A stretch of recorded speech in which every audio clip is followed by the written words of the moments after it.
Hello viewers, welcome to my channel. This is T. Saraswati, Department of Management Studies, St.Josephs College of Arts and Science for Women, Warsaw. I'm taking from the subject Human Resources Management. And today we are going to see the content, job analysis, job description and specification, recruitment, factors affecting recruitment, and then what are the sources of recruitment. Let us see in detail each and every concept. First, job analysis. Job analysis, in a simple term, we call analysis. That means detailed study or examination of the job in order to understand more about it. So, therefore, job analysis is to understand more about a specific job in order to optimize it. So, whenever we want to know about a particular job in a very detailed manner, we go for the job analysis because it is a systematic process of collecting a complete information relevant to the job.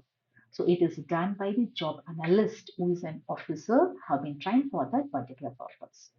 This job analysis is a procedure which you determine the duties and responsibilities, nature of the job, and finally to decide qualifications, skills, and knowledge to be required for an employee to perform the particular job.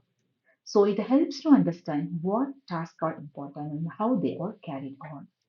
This job analysis forms the basis for later HR activity, such as for developing effective training program, selection of employee and setting up the performance standard and assessment of employees and employer remuneration system or compensation plan. Job analysis have two classification. One is job description, the other thing is job specification. In job description, we have certain classification, and again in job specification, we have certain topics for classification. However, by the word itself, it tells you job description is nothing but which describe about a particular job, whereas in job specification, again, which implies you that you are going to specify a particular person required for that particular job. So in job description, we are describing only about the job.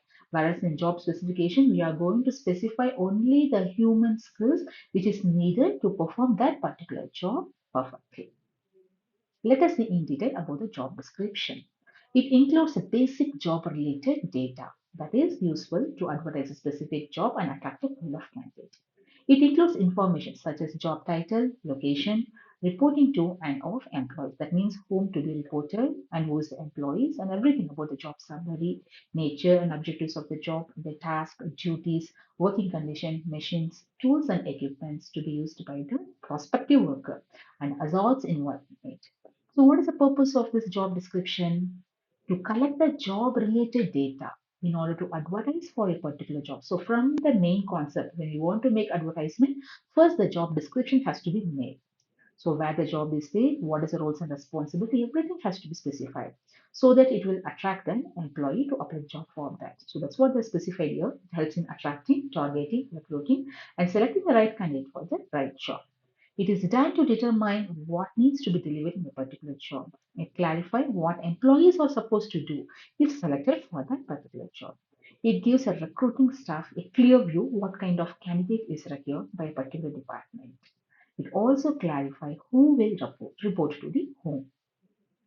In the case of job specification, as I told you previously, it is also known as employee specification. This specification is a written statement of about the qualification of an employee and then what are special qualities they have, their level of experience, physical, emotional, technical, and communication skills required to perform the job, responsibilities involved in the job, and other unusual sensitive demands.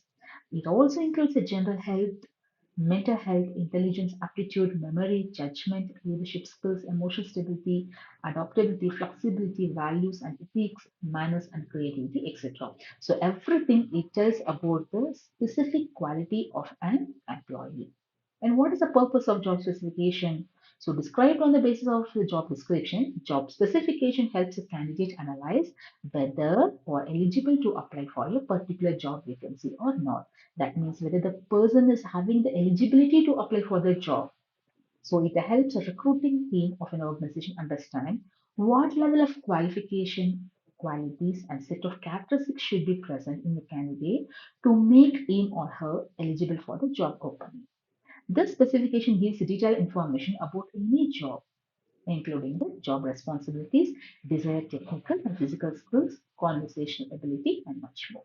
It helps in selecting the most appropriate candidate for the particular job. Coming to recruitment. So, whenever there is any vacancy in the organization, it has to be filled. So, to make the candidate available for filling those vacancies, the selection procedure and placement on a proper job comes under the purview of recruitment. So, whenever there is any vacancy in an organization, they call for the recruitment. As soon as available vacancies are known that are advertised through different media and accordingly the applications are collected for the vacant posts. So, a group of candidates are interested in doing the job or eligible to do, it is created through the recruitment. So it is an operative function of HR management coming under the management functions called organizing, which we have seen in the previous slides. So, in a simple word, the definitions according to Flippo, recruitment is a process of searching for prospective employee and stimulating them to apply for a job in the organization. The word is very important. Not only we are calling for an employee for the job, but also stimulating them to apply for the job. So nowadays we have the various sources of recruitment, which makes an employee much more better to apply for the job. So factors affecting recruitment can be classified into two, internal factors and external factors. In internal factors, it tells all the factors included in an organization, whereas in external factors, that tells out of an organization. So in internal factors, it depends on the various aspects such as size of the organization, recruiting policy, image of organization, image of the job, etc. But whereas in the case of external factor, it tells about the demographic factors, labor market, unemployment rate, labor laws, legal consideration, and competitors. Coming to the sources of recruitment, like internal sources and external sources, even in sources of recruitment, we are going to see in detail what are the things detail we have. That means we can again classify into two. In internal, we can see all within the organization, but whereas in the case of external, it is out of that organization. So in what way we can recruit the employees? Internal sources of recruitment. But the first thing is promotion. Whenever an employee get promotion inside the organization, he can apply for the apply for the place which has been kept for the vacancy. And second thing is retirement. So the people those who are going to have the retirement, again they can have some extension in their service and they can also apply for the vacancy available in the organization. And third, former employees. That means the employee who are already done well in an organization, they can be again asked to stay back for some more time and they can also apply for the vacancies by giving them better incentives and the pay. And transfer. And most of the employees are getting transferred from one department to the another. So whenever there is any vacancy in the organization, they can also make it apply. And then internal advertisement. Within an organization, whenever the vacancy arises, they may call an employee for to apply the job in the organization. And then external sources of recruitment. The first thing is press advertisement. Nowadays, it is very, very famous.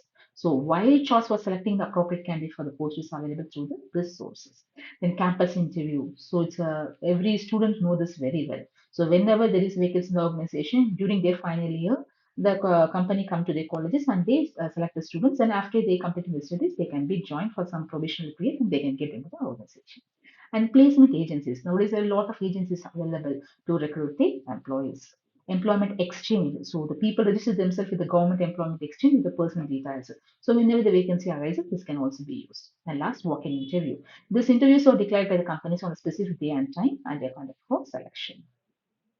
And e-recruitment. So various sites we have, like jobs.com, naukri.com, and monster.com, etc. So by seeing this also, the employee can get into the organization. Then competitors. By offering the better terms and conditions of services, the human resource manager try to get the employees working in the competitors organization. Thank you. Hope so you would have understood the topic.